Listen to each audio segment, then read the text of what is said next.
record on this computer. I am now a Christian Southern Belle. Okay, Guys, Christian Southern Belle. I turned off the AC in here. Can you hear anything on my end? Like a blowing? I turned it off, but for some reason it's still fucking running. Do I hear you blowing? What? I don't hear it. Like, does it sound like an air conditioner is on? No, but I was waiting for a setup of a joke, to be honest. But no, I don't hear anything. No, I know. I was waiting to him. Like, what's he gonna say?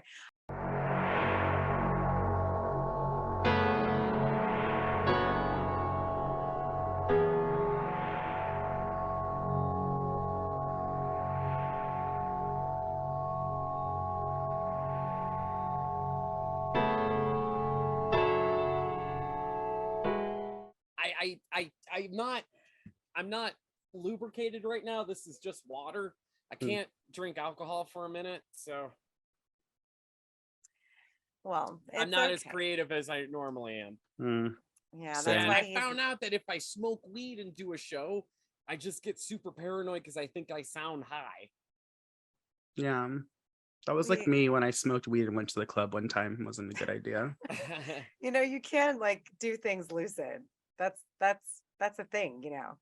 Are you saying I should eat mushrooms? No, I'm not saying you should eat mushrooms. That sounds like a horrible idea. I don't know about that. When I don't eat mushrooms, I don't have bones anymore.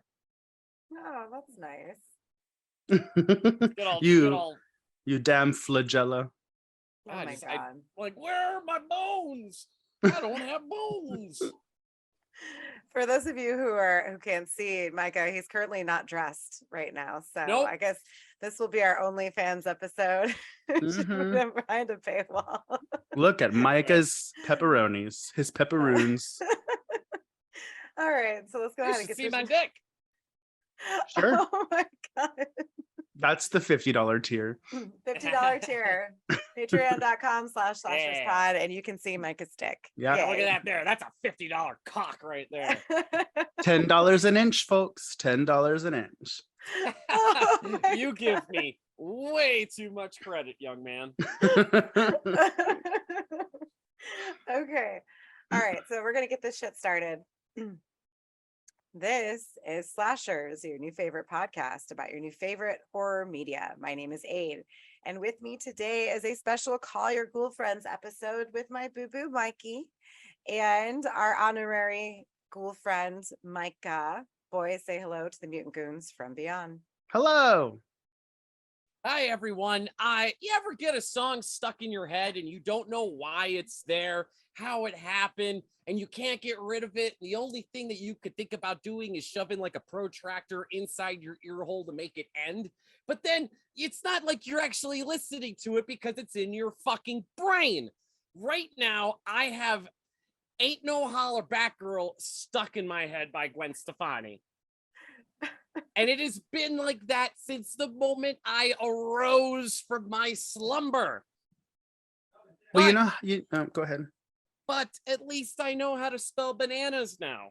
Now, all we need is for that bitch to get off her lazy ass, quit sucking Blake Shelton's schvenus, and write a song about Mississippi. There's already a song about Mississippi. Mississippi. No. I need a pop one. I need something a little more upbeat that I could shake my ding-a-ling to. Gwen Stefani is not pop. How dare you? I don't know what she is anymore. Does Gwen Stefani even know what she is? I don't think anybody in the world has sold out more than Gwen Stefani. I mean, the punk rock girl that married a conservative Christian and changed her views on life. Bingo, bango. I don't know what you're talking about. But we're not here to talk about beautiful has-beens. We're here to talk about horror movies.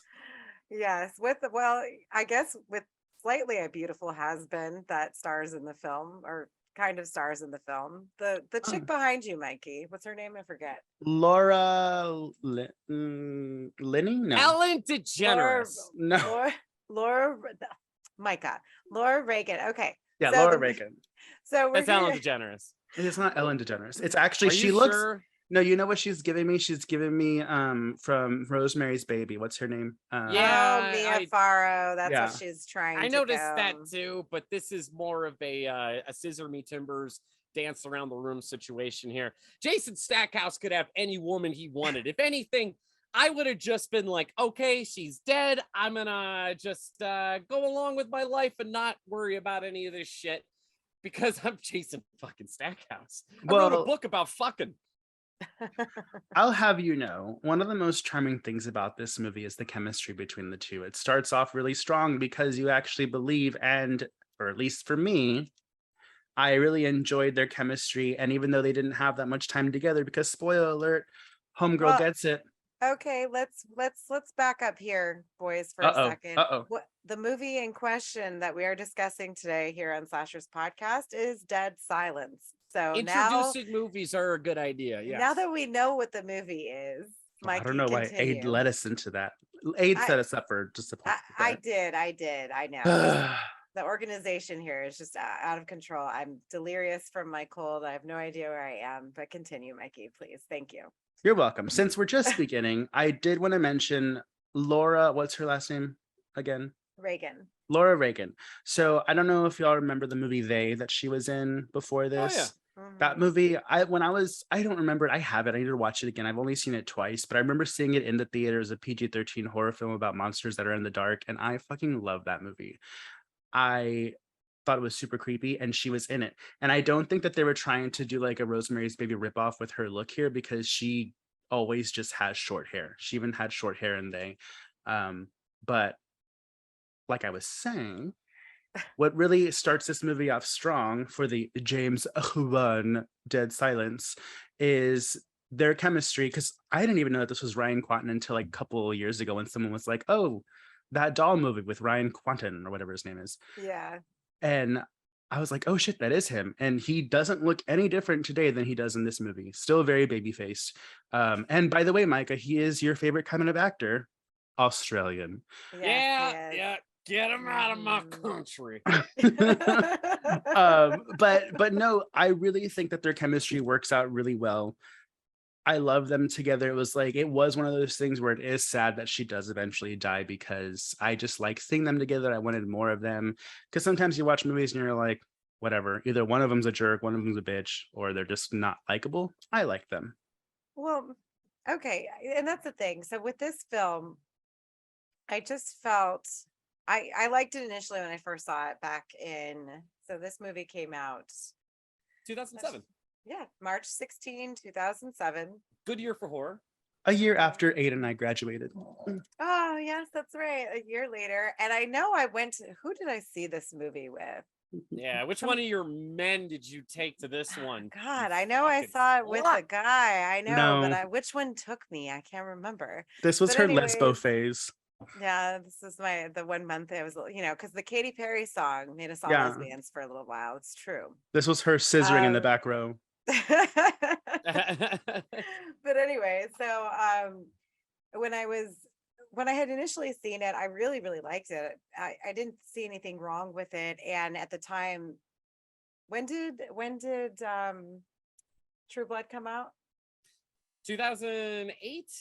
Yeah, it was 2008. Yeah. Okay, so Ryan Kwanten wasn't anything yet. So I mean, I didn't realize that was him until I thought about it years later, and I was watching True Blood, and I looked at him and I go, "That's the motherfucker from Dead Silence." Like, it just clicked. I don't know. I can't remember why I didn't know or whatever, but there was a lot of hype with this movie. I mean, you remember, because like everybody was comparing it to Saw, or, the creator Saw did it, blah blah blah. It had a pretty good budget. I mean, it was directed by James Wan, written by Leigh Whannell.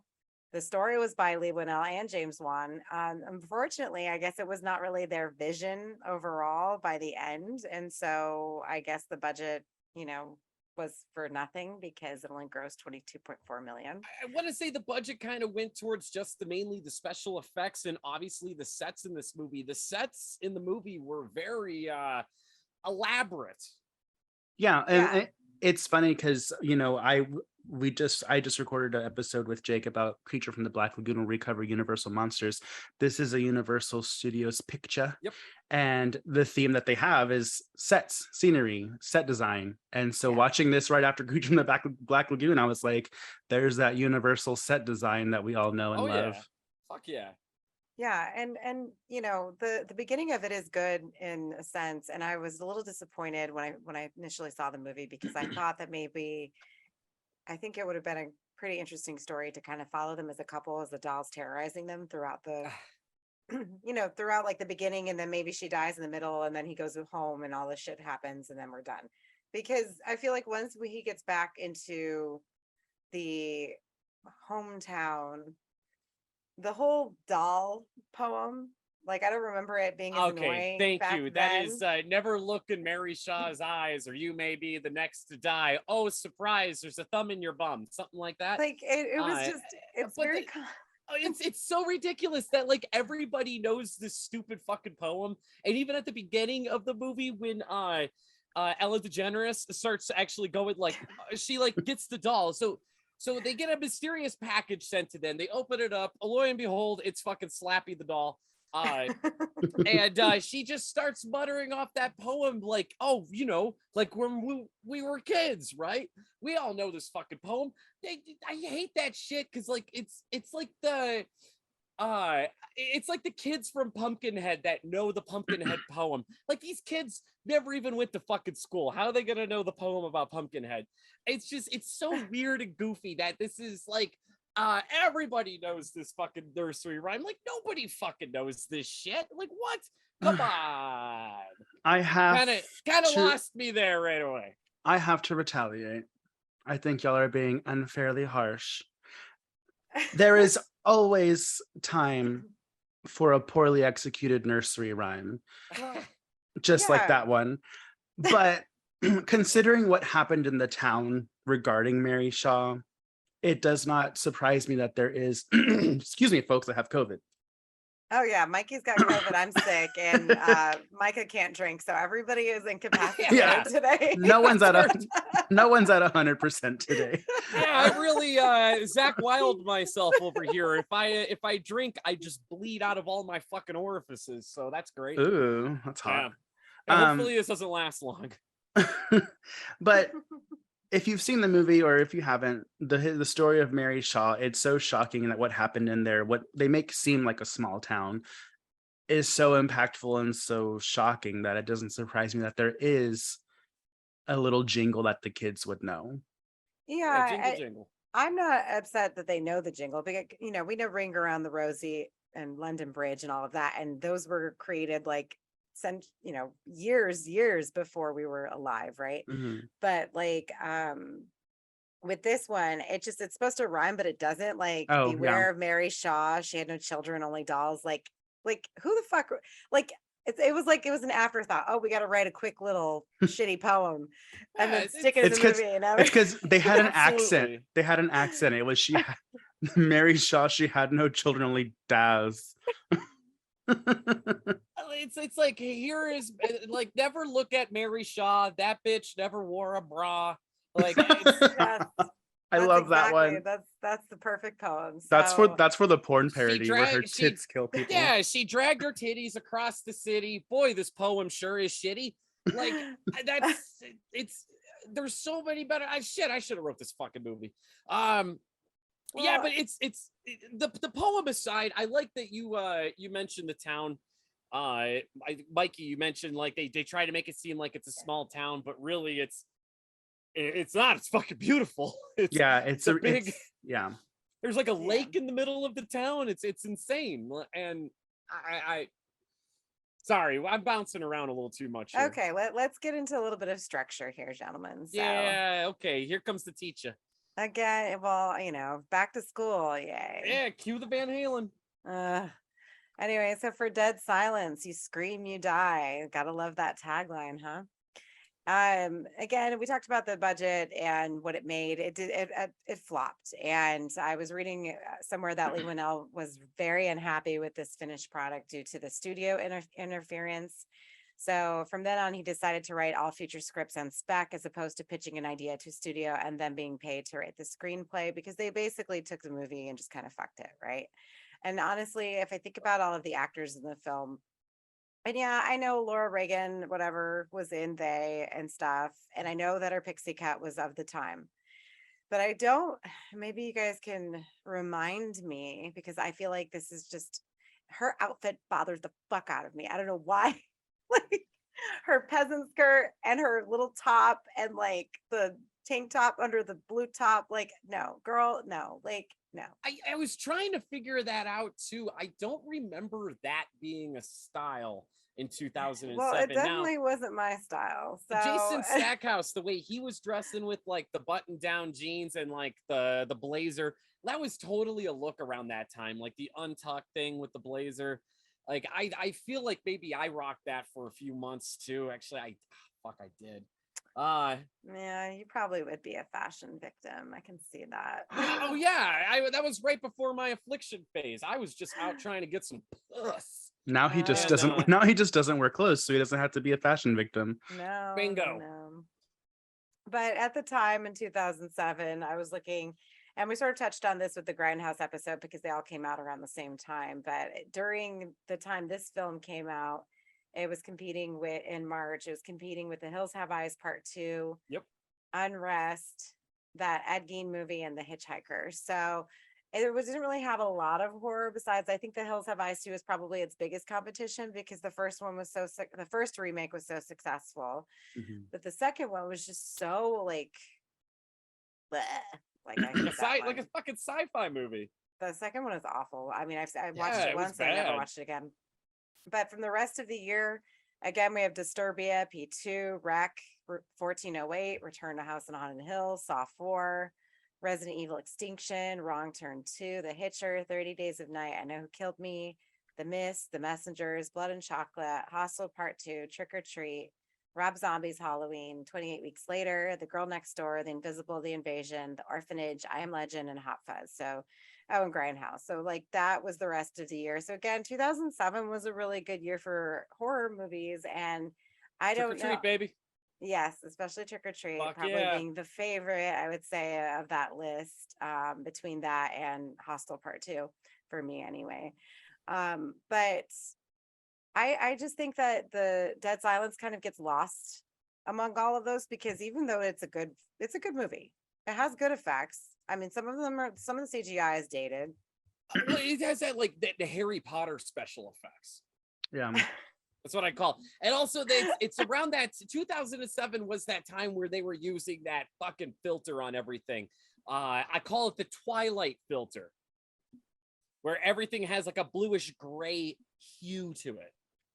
But see, it doesn't really have that filter until he gets To the town. Yeah. I think so. And you brought this up earlier, so I'm going to address it because I forgot. When I first saw this movie, I did not like it. But I was young and knew what I wanted to see was a killer doll movie. I was 19 years old or 18, one of those, 18 or 19. And I was like, cool, I want to see this doll kill people. And so I remember watching it with my friends, and kind of like Annabelle, the doll doesn't actually kill people. There's something behind it. Yeah. And so I think that might also have been something to its detriment. Like people may have been expecting more of like a Chucky type thing instead of getting something more, even though Annabelle wasn't out back then, but getting more of an Annabelle type thing. I watched it again today for the second time because all I remember is that it wasn't really a killer doll. I didn't really care for it. And then I remembered this morning we were recording, and so I was like, shit, I have to watch it. Luckily, Adam came in clutch and Adam had it, and I didn't even know we had it. So I watched it, and I was watching it, and I was like, holy shit, this is actually a pretty good movie. Like, if I didn't have the expectation of just wanting to see like a slice and dice type, even down to like, I want the final girl, I want chase scenes, I want this and that. And then it's like, well, the only girl in the movie dies in the beginning. We get two bros' perspective of what's going on, and the doll doesn't actually kill people. But if you like take all that out and you actually start focusing on the characters, who they are, their relationships, it actually has a lot of redeeming qualities to it. I was actually Go ahead. I was actually going to mention that the one thing. So this is the first time I watched the movie since seeing it in theaters when it first came out, and I mean I remember liking it. Watching it again, I think I'm just I don't know, because that type of story at that point in 2007 was just so drawn out. The whole, oh, there was like some type of supernatural murder, and then there's that lone wolf going off trying to solve it, kind of like The Ring. Like it had a feel like that, and I am just so fucking sick of those types of movies where they have to jump through all these hoops and they figure out like what's going on. Granted, the ending to this one wasn't let's say like a happy ending, but there's just something about like that a normal fucking person trying to solve this supernatural murder, it's without the help of like a medium or anything like that, just kind of chaps my ass a little. And also I could have gone for a role reversal. There's something about a dude, especially Ryan Kwanten, who I do like, but in this where he just played as a fucking dud, who showed hardly any emotion and didn't really emote a whole lot. And he's the main guy, like going through this shit. I feel like it should have been swapped around, and Karen, who she was married to, should have been the one to be like tracing this down. Women are more, and now Ade, I apologize for saying it like this, but women I find to be a little more vulnerable. I would have been behind the character more instead of just being like, oh, this guy's just a fucking tool. Oh, he's sleeping in his fucking dress shirt. Fuck him. Like, oh, daddy issues. Oh, go fuck yourself, dude. Like, oh, now we're bros with Donnie Wahlberg. Like, come on, big whoop. I'm walking here. Fuck yourself. But I don't know. I couldn't, rewatching this movie, and especially knowing the little ooh, but the twist at the end, it didn't really do it for me. Oh, well, I mean, okay. So that's our, our opinions for all, all three And opinions are just like assholes. They give you fucking monkeypox. Well, it's interesting though, because I remember at the time I did like it a lot, but I couldn't remember why. And then I revisited it a couple of years ago. I think it was on Netflix, and I just put it on the background because I'm like, I couldn't remember what the fuck happened. And then, and again, the only issue I do have with the film is that it's really hard to remember what happens, right? Because oh, really? For me, when I watched it again the other day, and I'm like, what's happening in this movie? Like, I know the ending. As there's like 8 White Claws like emptied out in her living room, she's like, it's really hard for me to follow them. Well, no, not this time. I literally no, I haven't. Like, I've been so sick for like a week, so this time well, maybe that's why I will remember, because I was not drinking when I watched it this time. However, I don't know. I want to talk about some of the positives with it in just a second. But for those of you who haven't seen Dead Silence, obviously, spoiler alert. But if you don't remember and you're like me and you forgot, because it's easily forgettable at some points, it's about a young widower who returns to his hometown to search for answers to his wife's murder, which may be linked to the ghost of a deceased ventriloquist. So the whole idea around Dead Silence being every time this entity or the doll, we don't know yet, is going to kill you, everything goes dead silent. Which I never caught until I watched it on Monday. I was like, oh, it's gonna be really quiet. Oh, hey, the movie's called Dead Silence. I'm like, I get it. Well, listen, I clearly, my head has literally been up my ass, everybody, so I'm so sorry.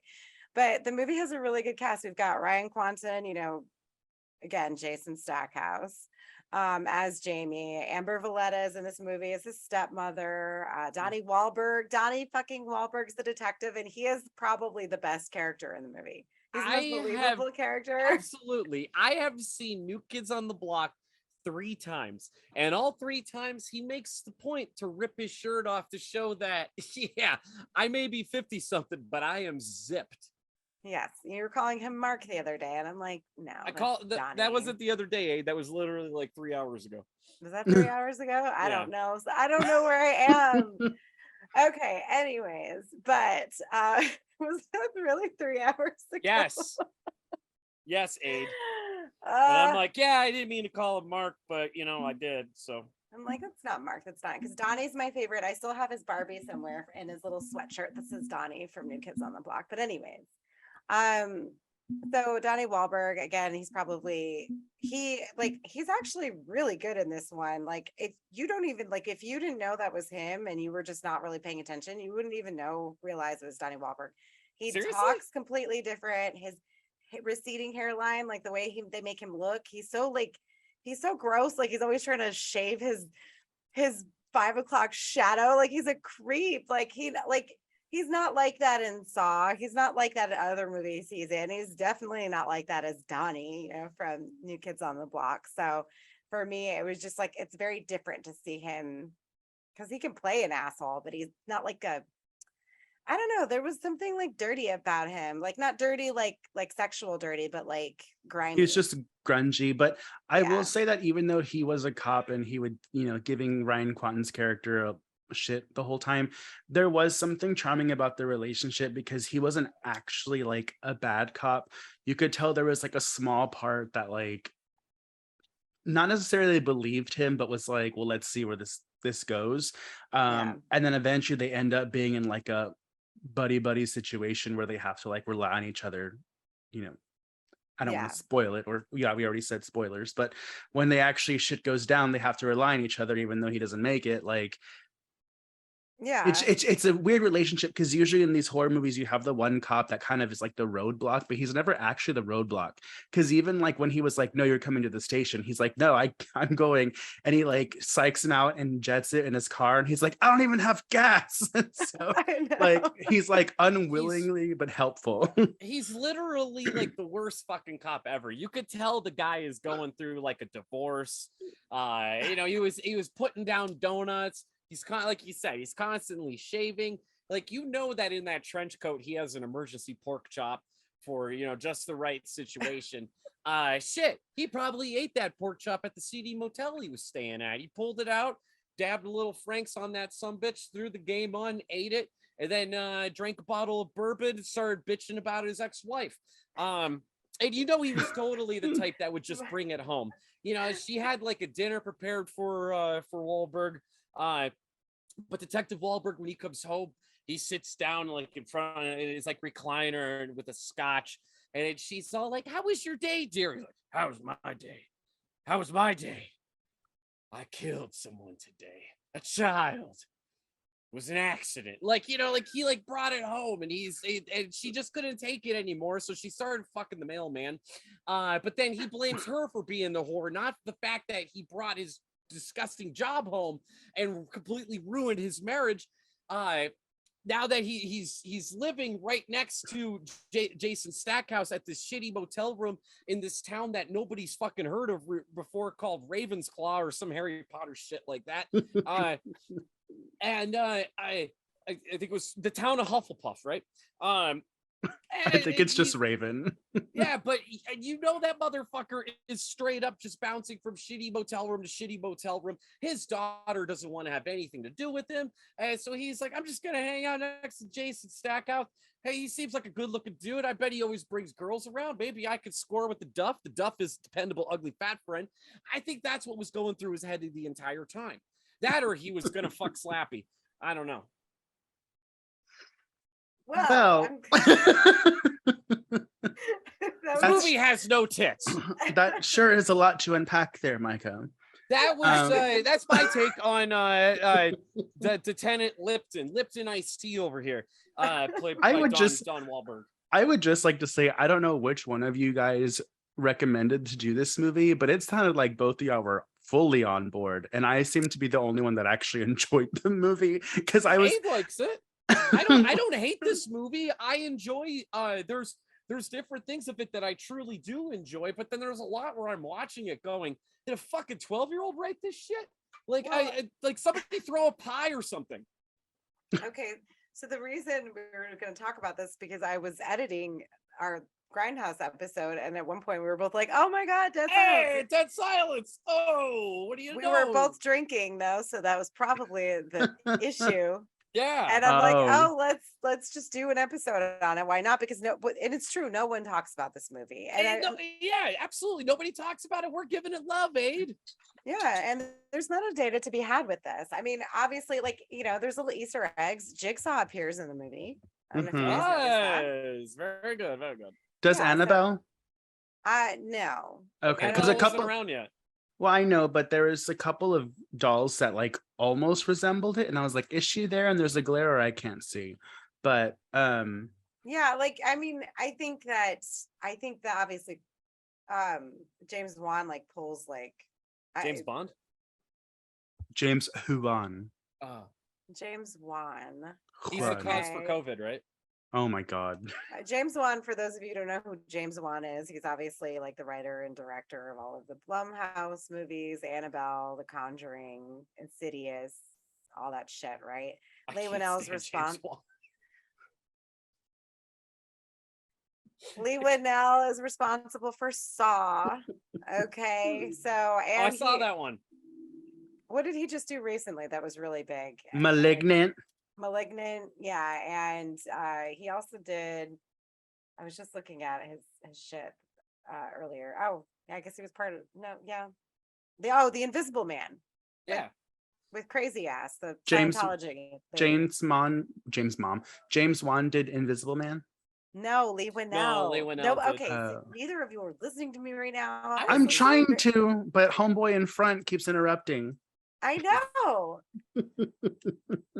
You stop it, Micah. That is not going to save you. Bet. Okay. I will Mm. say though, I mean, do you have more step aid? I was just going to read the rest of my bulleted points. Oh, but- go ahead. I didn't know if you were done or not. Go. Okay, so that's that. The film, obviously. Oh, well, the other. I'll touch on that in a little bit. Cutting that part out. The second time we see Amber Valetta, because Amber Valetta is very pretty, right? So Mhm. she also plays another vengeful spirit in another film. Do we know what movie that I'm talking about? Can anybody guess? What lies beneath? What lies beneath? Oh, Thank is she That's really? right. I just guessed Yeah. it. Yes. Remember, because when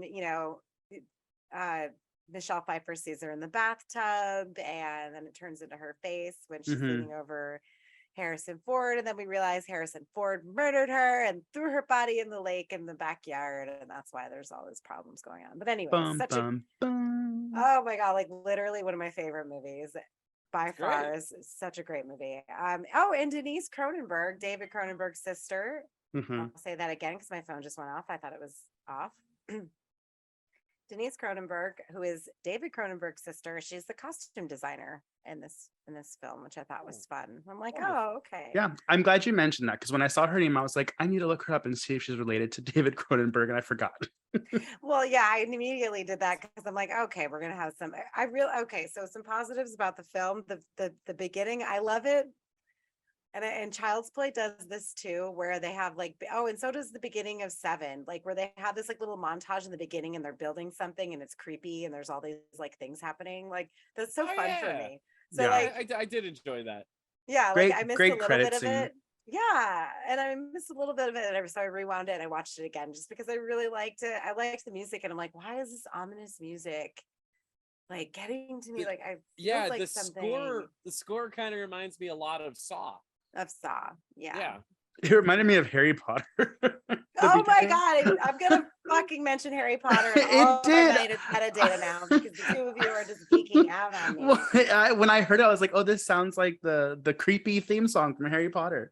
So I am Slytherin, obviously. Oh yeah, Mikey, given. Mikey, who are you? Can I guess? Yes, you'll probably be right. Hufflepuff? Yes. Okay. What the hell is Micah? Like, do we have a house for Micah, or is he just? Yeah, I'm actually a Hufflepuff too. Oh, yeah, you would be a Hufflepuff. But Ade, you could I mean, I may be a Hufflepuff, but you could let me slither in, right? Oh, I knew that was coming. I should have just kept my mouth shut. That's what she said. Oh. Oh my god. Okay. So this is not a dirty episode, everyone, but I guess it's turning into one. So bitch, Yeah. that's nasty. Hashtag. All right. When you see my wand. That's why it's nasty. But anyways, Adrian, please, your bullet points, ma'am. Okay, so yeah, but and then finally, Billy is also the name of the little jigsaw doll in Saw, and Oh. Billy is the name of the little puppet in this film. So They're called I mean, dummies. dummies. Billy excuse is me. Billy's a very uncommon name. Interesting. Well, obviously it's It's almost as uncommon as Cronenberg. Where is your bullet point? Where are your bullet pointed lists, Micah? Where's Where's your fucking notebook that I have to hear the fucking pages for 20 minutes and edit that shit out? There it is. There's Grandpa's notebook. Shut up. Oh my goodness. Mikey, get on top of that, please.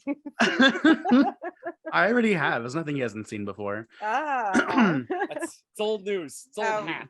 Yes, for everyone at home, Micah likes to hold up a sign from his grandpa notebook that says "send nudes." So just so you were wondering what we were giggling about, now you know. Sorry, I don't have a fancy iPad or anything. Sorry, continue. I don't have an iPad. I don't use Apple products, Micah. Okay. So, but the last thing I wanted to touch on that back in 2007 in Universal Studios, Florida, for our Halloween Horror Nights, they did a house on Dead Silence, which was by far that year the best house they had.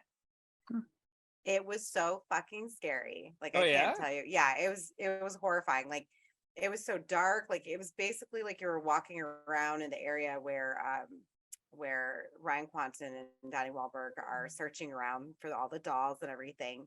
But there were these like mirrors in that they would walk by, you would walk through and you would see, and I don't know how they created I really don't know how they made this illusion, but they must have used more than one mirror or something, but it looked like you were looking down in a huge hallway and it was really dark, and then like something was coming slowly from like afar, and then the head of that bitch would come out and she would just like follow you, and it was literally the scare. Like, I can still picture it in my mind because, you know, surprise, usually I'm drunk at Horror Nights. I go every year. I get the fast pass. I go through all the houses and then I drink. And but this was 2007, so I wouldn't have been able to drink at the park yet. So I may have had a buzz. I can't remember, but usually I don't really recall all of the houses or everything they have to offer because there's just so much to see and it's just not enough time to see it all. Like, they rush you through it. Yeah. So I don't know if you guys have ever gone to one, Mikey. No. Okay. Yeah, it's like you're just walking through, but they don't let you, like, because I'm a bitch, so I will stop and wait for people to like move up, and then like I feel like I'm by myself, and then, you know, but they'll yell at you because they have little guards in the haunted house that see you doing that, and they'll be like, hey. Just be like, I needed a fart, now I want to smell it. Because I always like to go in first. I like to feel like I'm by myself. It's fun. And it's one of the houses that I'll always remember. And I think they brought it back. They recycled it years again after that, just to, you know, use some of the sets and that illusion again. It was so good. And I don't know how they did it. I could probably read about it now if I wanted to, but this was back in 2007. So it's like, you know, you could Google things back then, remember, but it wasn't like, you had to actually search for information. It's like, who has time for that? Yeah. So anyways, that was probably the best thing that came out of this film, is to actually experience that, because that was a lot of fun. Yeah. That's awesome. Speaking of that bitch you mentioned, she's also a high point for me, the actress. Because when they have the scene of her actually doing the ventriloquism. The flashback scene. Yeah. Where she's doing her. Yeah, there's I actually, Mikey, that's my favorite part of the movie. There is a flashback scene that's told to the lead character, Jamie Ashen, who's played by Ryan Kwanten, by the people that are running the mortuary. So it's a flashback to when he was a boy. So this is like what, 80, not 80s, like 60 years prior to the movie, somewhere around there, I assume. Yeah. So no, it'd be like 70. No, I love her, and so that. Or you're talking to me or Micah? Yeah, Mikey. Oh, okay. Our names are too similar. I don't. Yeah. Somebody. So, yeah, the flashback scene, it probably actually is one of my favorite scenes as well, just because it's so pleasing to look at. But that actress is so good. Like, I mean, obviously, I don't think she's the one throwing her voice and voicing Billy, but you know, she's doing her thing, and then one of the snot-nosed kids in the audience is like, I can see your mouth moving, and then like it stops, and the way that she just looks at the kid and she's like, who said that? Like everything she said, they lucked out with this actress because they could have gotten someone that completely didn't have any type of connection with the character like this person did. She was creepy in the beginning. This is another thing that I love about the movie. So essentially, that kid that speaks up goes missing. And the reason why she's killing everybody is because the townsfolk go and kill her because they think she killed him. Yeah, real Freddy Krueger situation there. Yeah. And then that's why she's back and she's killing all the family members of the people that have killed her. So when I believe I heard it correctly, when the story's told to him, they're pretty much like, yeah, we thought that that's what happened, but it ended up not being the case, which is why she's killing us. But at the very end, you actually find out that no, she did kill that kid. She's just killing y'all because you killed her also. So I love that twist because she does a really good job in the beginning when she's a human alive, kind of being a little sympathetic in terms of like, well, she's just a performer. That's just her art. She's a little weird because she likes all these dolls, but then she actually becomes a murderous entity. And then you're like, oh, okay, she's crazy. But I loved her. I love the twist. And then also considering I knew what happened already at the end, watching it a second time, the scariest parts for me, which is kind of weird, but the scariest parts for me were studying the scenes with the stepmom and the dad and how they were interacting with each other. Oh yeah. Because you can see her mouthing the words, and it just, to me, those were so good. Well, the minute she takes off the thing. Yeah. It's clearly a dead fucking body. Yeah, and I noticed it. I remember thinking that when I first saw it, I'm like, he's kind of like a dummy. Like I didn't, Yeah. Like, could you imagine the smell though? Like bodies actually do tend to stink after a day. Not even they. I don't know. She hollowed him out though. Remember? Yeah, she did. She hollowed him out. So she probably pulled out some things that'll be like, she's gonna be stinking. But it's. You go. No. I guess it's that was cool. I do like that she was using him as a dummy, doing the spine thing, which is just such a fun little thing to do. At a party or whatever. But like, what actually brought her back? And that was what I was gonna say. What the fuck? There was no curse at the there wasn't a curse. There wasn't anything that it wasn't a fucking hey, here we go. There wasn't a Horcrux. Was it because there was that scene in the theater where Donnie Wahlberg and Ryan are that's when they turn like buddy and they start shooting all the fucking dolls because she had 100 dolls that she was buried with. And of course there was one that got away, which was Slappy. Could have been a thing that if all the dolls were destroyed, her spirit it'd have been like a supernatural situation where like her vengeful spirit would have just went and gone. But they don't fucking explain that. They don't explain that she's connected to these dolls. Also, I love that they destroy all the dolls by Jason Stackhouse chucking a lantern at them that just goes up in flames when it's clear as fucking day that this is a lantern that you turn on with the flick of a switch and it's totally not an oil lamp. So I love that part so much. I love the cheesy shit. And actually I do genuinely love that. I was cracking up watching that shit. But yeah, there was no like, hey, like in The Ring, where they were like, oh, we gotta make a duplicate of this tape, or some short. At first, it's like, oh, let's free Samira from the well. Bingo, bango, problem solved. In this one, it was Jason Stackhouse, just like kind of just like he was just going with the fucking flow. And he's like, I don't know what I'm doing. I'm just throwing spaghetti at the wall. Whatever sticks. Sure.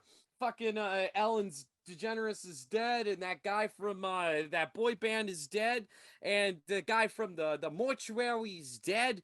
But and his poor little wife was crying over him. I'm like, nobody so what? She's just gonna not have her husband anymore, and that's it. She's fine. She doesn't even know where she is half the I time. know, She thought she was crying over a spilt 2-liter at a 7-Eleven. Oh my God, that's not true. That's so mean. I bumped it off the ledge. I'm sorry. I don't have $1.50 to reimburse you. Oh, look at my dead raven. Oh my Oh my goodness. God. Okay. But no, I'll offer you my pussy. Shut up. Anyways, I was also wondering why she became this beautiful woman all of a sudden. And then to your point, he kills he destroys all the dolls. He even throws Billy in the fire and she doesn't go away. Oh, that's Um, right. I forgot about that. Because Amber Valletta is the perfect doll. She's the doll. She's not a person. But how did what did she make her from? I understand the whole perfect There was doll thing, and then there was directions in the book. there was directions on it. okay, see that. So was that the last doll that had to be destroyed? She was the last doll, supposedly, and obviously he didn't destroy her. So. Oh, and I do love the ending. Who's the dummy now? Oh my God. Oh shit. Did they actually say that? Yeah. Who said that? She said it. Oh, that's stupid. Yeah. Oh, she's an asshole. I liked the whole movie. The only thing I liked everything up until I love that she ended up being Mary Shaw the whole time. That was fine. But right after that, I was like, just please stop. It got into Saw territory where I was expecting that stupid dun dun dun dun dun dun where he's no, and has all these flashbacks explaining everything, and I'm like, oh God, this again. Even the music mimicked it too, and I'm like, okay. So we kind of get, and I feel like that's probably what they were trying to. They wanted to do that, and I don't think that was what Leigh Whannell or James Wan really envisioned, but they were just picking up from the popularity of Saw and all of that, right? So yeah, it felt just a little too masturbatory to me. For lack of a better word. Yeah. So I mean, I get it. It worked, I think, a lot for the time. Does it work now? I think it holds up well now. I don't know what you guys think, but I personally believe that the US Americans, it does hold up today better than before, because I feel like before, I don't know if it was just me or if it was the general audience, but we don't expect too much just hack and slash anymore. Now we're a little more open to more story-driven stories. And this is one that kind of feels like that, where it's not just, balls to the wall, hack them up. It actually, we have a little more patience for horror movies these days to not be so energetic all the time. it's a little more substance. Yeah. What do you think, Micah? The special effects in the movie are dated, and that kind of bums me out a bit. I also, like I said, it was the style of the time to have that story horror movie. And I for one, I do not give a shit about that kind of thing. I like a good movie with some butter in the ass. You got blood everywhere. Everyone's just limbs are flying. There's tits. I don't want to think. I don't want to. Also, I don't want to follow a male lead. Like the roles. I said it earlier. The roles should have been fucking reversed. And also, once the M. Night Shyamalan Ding Dong twist, where's the rewatch value in this shit? It's a one and done thing for me. I went back and rewatched it, and I was like, God damn, man, I remember this movie being better. But I guess I'm glad I rewatched it. There's that weird early 2000s horror that does have a little bit of a charm to it, but a lot of the movies, if you go back around that time from say like 2003 to 2010, a lot of them were very cookie cutter, and this was the style of the time. It was either this or fucking zombies. The zombies were so hot during that time too. But it's God, it's really just 90 minutes of a murder mystery supernatural thriller without boobs. If you want something along these lines of with a little bit more suspense There's other movies around the time that you could watch, like a movie that doesn't get enough love that came out around this time too was that fucking game. Piss out of my ass. I forgot the name of it now. It had Muniz was in it. Game on, game over. Frankie Muniz. Frankie Muniz. Oh yeah, whatever that happened one? to that? Yeah, I don't remember what the hell But happened. it was though. game I saw something. it. But like that to me is an underrated gem because you had boobs in that, and you had gore, and also the murder mystery aspect of it. Like, Are you talking about the Elizabeth Bathory movie? No. It's the one where they're all playing a video game, and like if you die in the video game, you die in real life. Yeah, but in the video game, it was Elizabeth Bathory, and that's who was killing people from the game. Yeah, you're What? probably right. Isn't it called Stay Alive or something? Stay Alive? Fuck! Yes, it's No. called Stay Alive, and it totally was That was Bathory. Glenn Danzig played 2006. Yeah. Yeah, because it has Yeah. Sophia Bush, who, by the way, Ade, you give a striking resemblance of Sophia Bush now that I think about it. Oh, do I really? Oh, Fuck, I I'd eat love a bush her. all day. But like, Micah. I didn't mean so. Never mind. But it's really at the end of the day, Well, this joke's is on you because I don't have one. So that Yeah. Dex, well, grow it out the way I like it. Joke's on you. It's just just a pile of twigs. Well, they say. Well, you know what they say, Abe, grass doesn't grow on a busy street. So, But that's sometimes it makes it through the cracks, though. hey, that's why I'm a regular old Bob Ross down there with fucking happy little accidents everywhere. And those happy little accidents happen when never mind. But the movie was just 90 minutes of a trend of horror movies that was just so beaten over the bush at this point.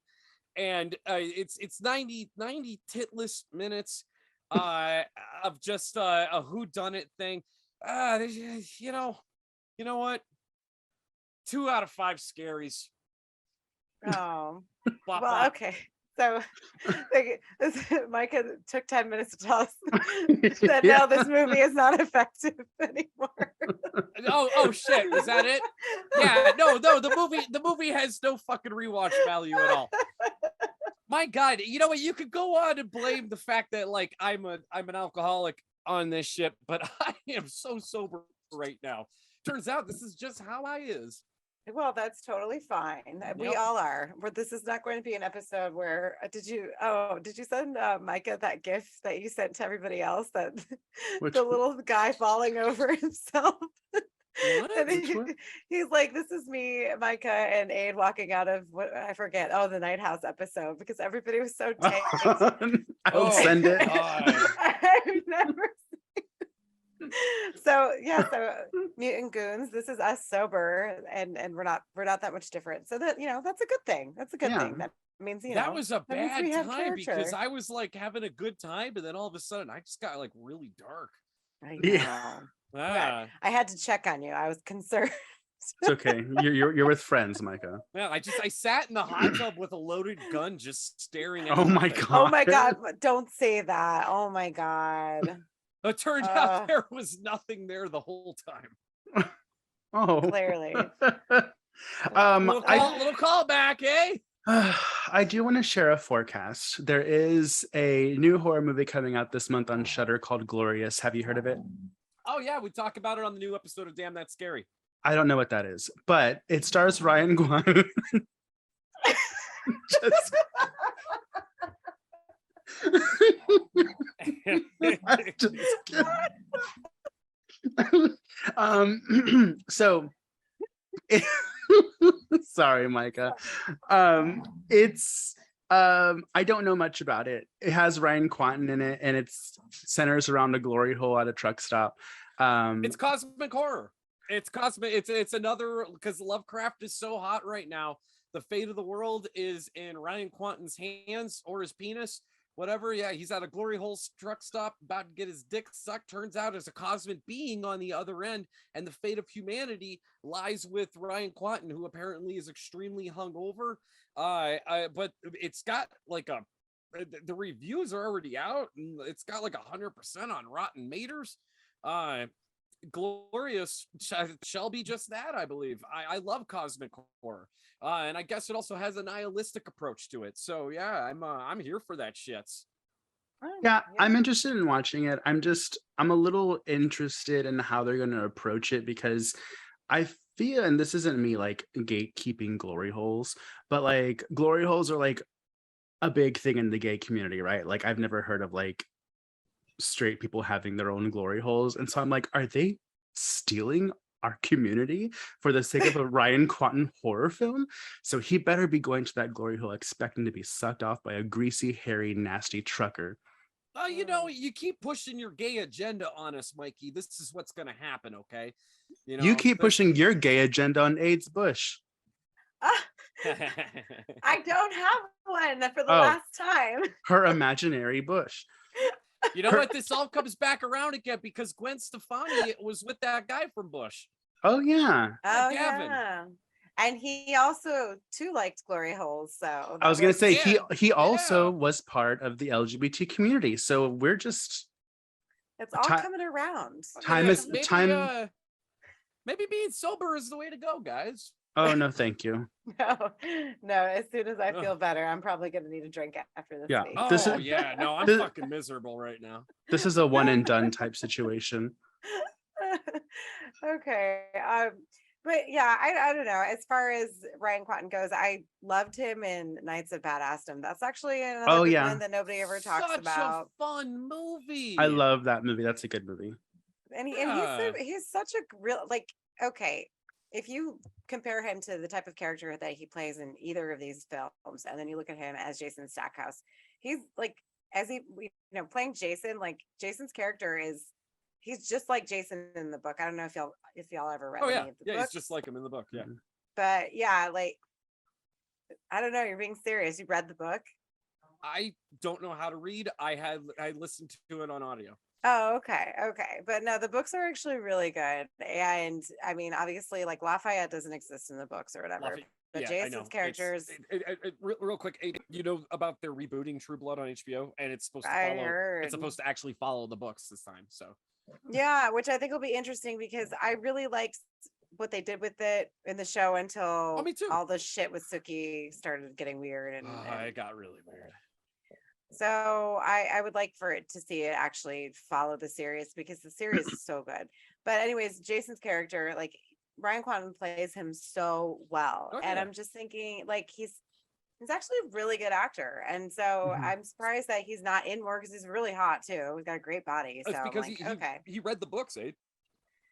Oh, he did? I did not know that. That's why he got that character down to a T. He read the books. Yeah, I used to watch all the behind the scenes shit in True Blood because I was a big time fangbanger. And like I actually spent like $20 on the 4-pack of True Blood. I thought it was so cool. I had a fucking shirt to the bar that Eric owned. What the fuck? Fantasia. And I actually I had fangs and shit. Like I was really into that stuff. Oh my goodness. Yeah, no, I was really big into True Blood, man. But it was just my jam. I love that shit. But like, was I getting at too? Oh yeah, the guy fucking Ryan like wrote like these books on like how to fuck. Oh, and did you read them? I can't read. I listen to them on audio, which made me the man I am today, which is also why I have that giant ball fro, because apparently it makes your gimmick look bigger. They always say you shave it, it makes everything look bigger. Well, that ain't the case. Real quick, guys, can you hear that? I live in a fucking desert and it just started pouring rain. Yeah, I hear that. Oh my lord. Oh, it's raining on your trailer? We had to... I don't live in this trailer, right? Like I'm not... This is his office, Ade. Yeah, this is the office. The office, aka the fuck wagon. With the grandma curtains. Fuck with my aesthetics here, man. I like it. Lets people know how serious I am. Where are we getting at? No, Ryan, no, Ade. What'd you say, babe? I have no idea what we're talking about. Oh, we're talking about Ryan Kwanten fucking. Yeah, he wrote a couple books on like how to fuck. and it's like he was in the books. It talks a lot about like he's like, hey, don't, because he's Australian and shit. He's like, don't be shy to grab a woman by your throat. They turns out they like it. Spit on them. They enjoy it. Like it was like shit like that. It's pretty spice. Well, I don't know about that advice. Probably should ask people first.